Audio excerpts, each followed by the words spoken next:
Salut à tous, ici Abba le First. Aujourd'hui, quelqu'un me demande, mais comment ça se fait? Pourquoi tous les gens à la télé sont beaux? Pourquoi tous les gens à la télé sont conventionnellement beaux? Sont... Ils dictent la trend en fait, ils dictent les tendances. Comment ça se fait que tout le monde à la télé est beau dans les films? Tout le monde est beau. Dans les chansons, la musique, c'est encore plus flagrant. Trouvez-moi une chanteuse qui n'est pas dans les canons de beauté actuels. C'est très rare. C'est très très rare.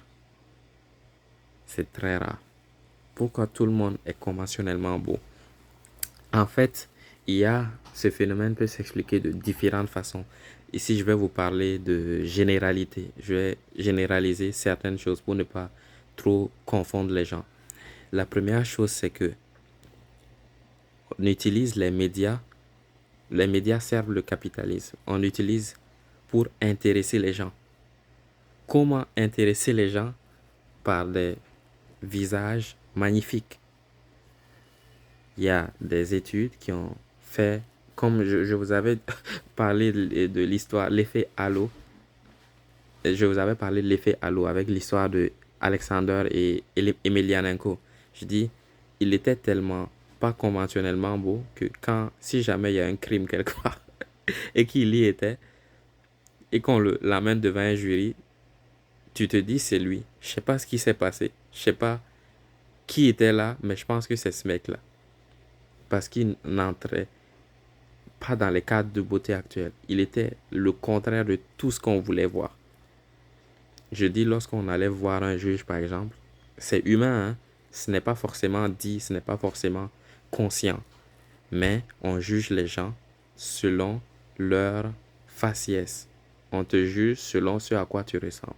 Si tu ressembles à quelqu'un qui est coupable, c'est pourquoi, en fait, chaque fois qu'on va dans un tribunal, notre avocat va nous demander de mettre un costume, de bien nous raser, de bien nous coiffer, de nous mettre bien pour être en face du juge. Parce qu'ils vont nous juger. Les jurés vont nous juger selon ce à quoi on ressemble. Même s'ils ne le disent pas, même si c'est inconscient, ça va jouer une part. Ça va pas jouer forcément une grosse part, mais ça va jouer une part significative. Ce à quoi on ressemble est extrêmement important. C'est extrêmement important. Ça va pas jouer dans toutes les situations.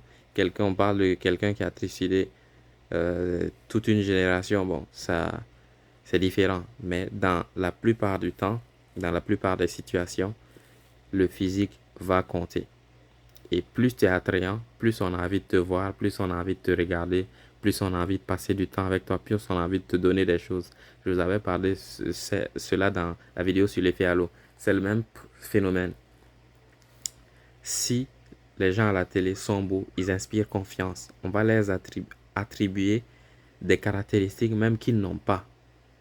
On aura tendance à leur faire confiance. Par exemple, lorsqu'on regarde la télé, il y a une émission, puis il y a une publicité. Et dans la publicité, il n'y a pas des gens qui sont laids conventionnellement. Ils sont tous conventionnellement beaux. Pourquoi? Pour inspirer notre confiance, pour qu'on achète leurs produits. Lorsque vous voyez un vendeur, ils sont toujours bien habillés, bien arrangés. Même s'ils n'ont pas certaines caractéristiques du visage. Par exemple, certains peuvent être en surpoids ou quoi. Ils ont toujours un costume, toujours bien habillé. Pourquoi? Parce que être bien habillé, ça inspire confiance. Être bien habillé, ça euh,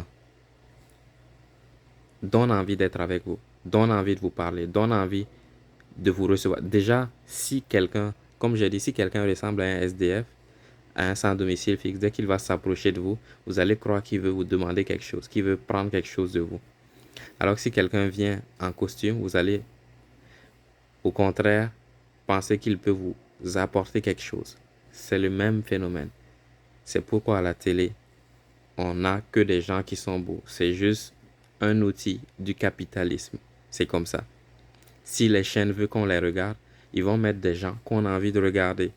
Si, comme par exemple, et aussi, pourquoi ils sont beaux, c'est parce qu'ils ont le matériel, euh, un matériel suffisamment pertinent pour exposer leur beauté, pour améliorer leur trait physique. Il y a des gens qui ne sont pas forcément très beaux, mais lorsqu'on va les éclairer d'une certaine façon, ça va captiver le public. Leur apparence va captiver le public. Même, surtout chez les femmes, ça se passe toujours beaucoup chez les femmes, le maquillage. Elles vont se maquiller d'une certaine façon. Parfois, vous voyez ça sur Instagram, sur les réseaux sociaux. Vous voyez une femme, vous dites, mais ça va pas là, qu'est-ce qui se passe? Elle a des boutons, elle a tout ça. Ou elle est très âgée. Et là, elle va se maquiller, tu vas te dire, mais ouais, mais c'est qui? Je connais pas, je sais pas qui c'est. Ce genre de choses. C'est pour cette raison qu'on voit que les personnes boivent à la télé. Un, ça sert le capitalisme parce que si tu montes des gens beaux, on va te faire confiance à cause de l'effet halo. Si tu montes des gens beaux, on aura envie de te regarder. 3, on magnifie les gens. On met les caméras d'une certaine façon, les lumières, le maquillage, mascara, tout ça. On le met d'une façon à ce que tout le monde soit beau pour qu'on puisse pour que notre business puisse fleurir. C'est tout pour aujourd'hui. C'était Abba de First.